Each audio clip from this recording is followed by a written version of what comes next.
Serial पति ब्रह्मचारी की कहानी अब एक नया मोड़ लेने वाली है, जिसमें ईसा की जिंदगी का नया सफर शुरू होने वाला है। क्योंकि एक रात आकाश नशे में आकर ईसा के साथ जबरदस्ती करता है और ईसा के साथ नजदीकियां बढ़ा लेता है और ईसा कुछ नहीं कर पाती है।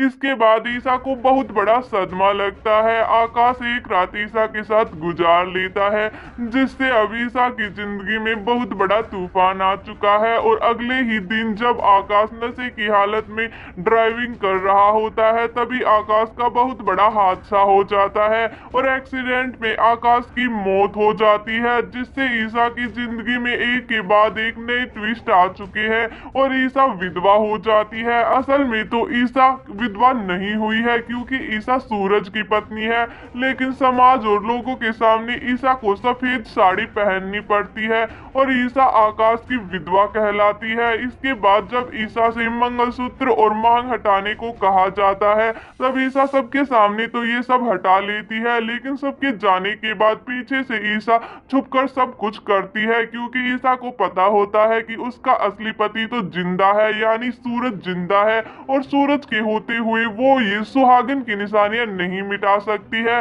लेकिन ईसा को सदमा तब लगता है जब आकाश की 13वीं हो जाती है। इसके बाद ईसा देखती है कि उसे चक्कर आ रहे हैं और उल्टियां हो रही है, जिससे ईसा को पता चलता है कि वो प्रेग्नेंट है और आकाश का बच्चा उसके पेट में पल रहा है। ये जानने के बाद ईसा की तो दुनिया ही हिल जाती है और ईसा को अपने आप पर बहुत ज्यादा गुस्सा आता है कि इतने सालों तक वो आकाश से दूरियां बनाकर रखी और एक रात आकाश ने जबरदस्ती उसकी जिंदगी ही बर्बाद कर दी। इसलिए अब ईसा को अपने आप पर गुस्सा आने लगता है और ईसा को समझ नहीं आता कि वो इस बच्चे को इस दुनिया में लेकर आए या नहीं। लेकिन ईसा को पता होता है कि इसमें इस बच्चे का कोई दोष नहीं है, सारा दोष तो आकाश का है और इसीलिए ईसा अब इस बच्चे को दुनिया में लाना चाहती है। लेकिन ईसा को पता होता है कि इस बच्चे को कौन अपनाएगा और जब सूरज को पता चलेगा तो सूरज भी इस बच्चे को अपनाने से इनकार कर देगा।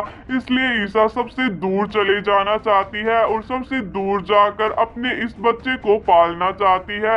लेकिन कहानी में बहुत बड़ा ट्विस्ट एक साल बाद आता है, जब सूरज को बंटी के द्वारा पता चलता है कि ईसा असल में आकाश की पत्नी नहीं है बल्कि तुम्हारी पत्नी है। इसके बाद सूरज को बहुत बड़ा झटका लगने वाला है और सूरज ईसा को सब जगह ढूंढने लगता है। सूरज ईसा की तलाश हर एक शहर में करने लगता है और आखिर वो दिन आ ही जाता है जब सूरज ईसा से मिलता है और सूरज देखता है कि ईसा की गोद में 1 साल का बच्चा है। ये देखकर सूरज के तो होश ही उड़ जाते हैं और सूरज ईसा से पूछता है कि ये बच्चा किसका है।